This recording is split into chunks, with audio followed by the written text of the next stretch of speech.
Hey guys, it's Jake with Essence Motorsports. We just finished up another car. It is a 2022 Porsche 911 Cabriolet. I'm not sure. But we did full stealth paint protection film, full window tint.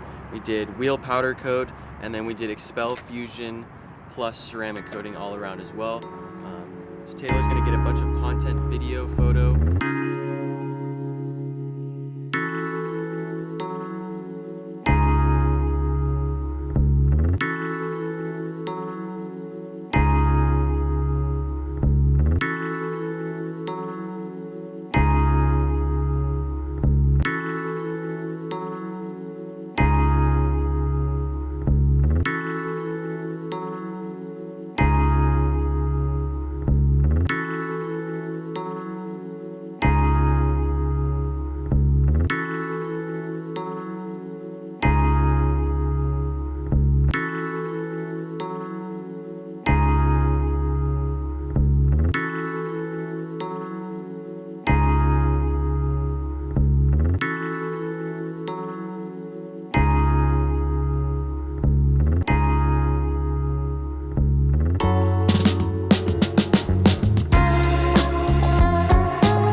We just finished up another Porsche.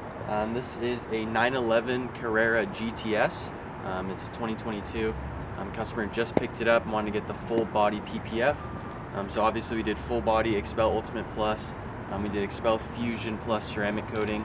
We also went through and did full gloss PPF on all of the gloss black accents, including the roof, these rear inlets here, all the accents on the front and side mirrors. This customer also wanted to do the interior pieces because they're piano black, so just over time they're going to get scratched and messed up. Luckily Xpel has all of that in their DAP software, so we were able to do that as well. And then finished off with ceramic coating on the wheels as well. So we're waiting for this customer to come pick it up. Taylor was able to film a bunch of content, so we hope you guys enjoy it.